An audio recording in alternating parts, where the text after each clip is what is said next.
What's a giver and what's a taker? And why should you care? Humor me.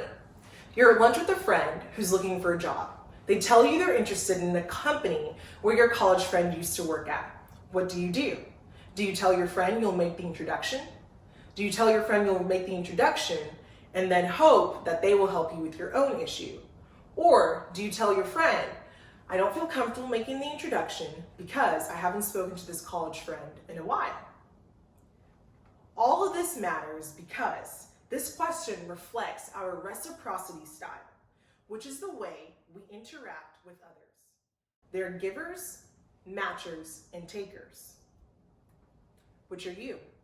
Let's find out. I'll start with a story about George Meyer. George Meyer is a famed producer and writer of a long-time running TV show, The Simpsons. Meyer graduated from Harvard in 1978 and enjoyed many successes working as a comedic writer for TV shows such as Saturday Night Live. In the late 80s, Meyer finds himself living in Boulder, Colorado, where he decides to create a humor magazine called Army Man, beginning his role as an exemplary giver.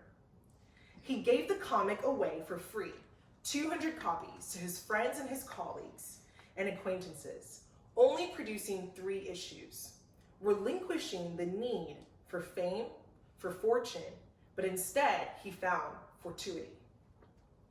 He invited his friends to collaborate on 2 issues of Army Man. His friends shared in his success, and in 1989, The Simpsons producer hired Meyer and his friends to become writers on the show after he became a fan of Army Man. Givers do succeed in ways that ripple. Meyer gained a reputation for playing a key role in shaping the show's comedic style by his exemplary behavior. He tended to think of the team first and himself second.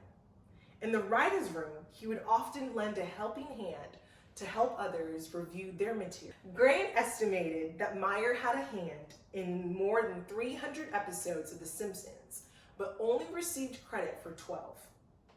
This demonstrates how a giver is more likely to uphold the contributions of others for recognition rather than their own. Most of us fall somewhere in the middle of Grant's scale of giving and taking, a section of the spectrum occupied with people he calls matchers. Don't worry, there's hope. We can all become better givers just like Meyer by doing these 3 things: building networks, collaborating, and through communication. Building networks. Takers are self-focused and put their own interests ahead of others' needs. They try to gain as much as possible from their interactions while contributing as little as they can in return. Takers, of course, typically don't succeed in building networks. They burn through relationships and end up getting shut out of a network. Matchers like to perceive an equal balance of giving and taking. Their mindset is, if you take from me, I take from you. If you give to me, I give to you. Matchers have a narrow network because they insist on a quid pro quo every time. On the other hand, givers are focused on others. They tend to provide support for others with no strings attached. They ask themselves, how can I add value to the other person? What can I contribute? In collaborations, givers are much better at collaborating with others than the matchers and takers, which enables them to accomplish more within teams. In the expedition behavior, givers earn trust and the respect of their teammates by putting the group's goal and mission first, and showing the same amount of concern for others as they do for themselves. Givers tend to avoid responsibility bias. Givers gladly share credit with their team for any achievements. Givers focus their attention on what others have contributed. They often shoulder the blame for failures, and they give their partners more credits for their successes. This approach earns them significant trust and respect of their teams and their partners. Closing the perspective gap. Givers tend to see beyond the perspective gap. When asked something or giving feedback, they ask themselves, how would the recipient feel in this situation?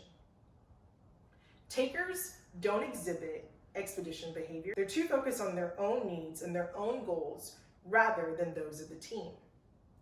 They often fall prey to the responsibility bias, assigning more credit to themselves than to their partners. As a result, they're unlikely to share credit for success and are quick to blame their partners for failure. And takers rarely close the perspective gap. They're so focused on their own viewpoints that they never end up seeing how others react to the ideas and the feedback. On communication, givers are more successful at influencing others, particularly skeptical audiences over which they have no formal authority, for two reasons. They ask questions and they seek advice. When building networks, givers build broader networks and leverage the value of dormant ties. With collaborations, givers demonstrate expedition behavior. They don't fall prey and they don't fall victim to responsibility bias. They close a perspective gap. With communication, givers tend to ask questions and seek advice, which builds trust, increases their own knowledge, and builds commitment with their audience.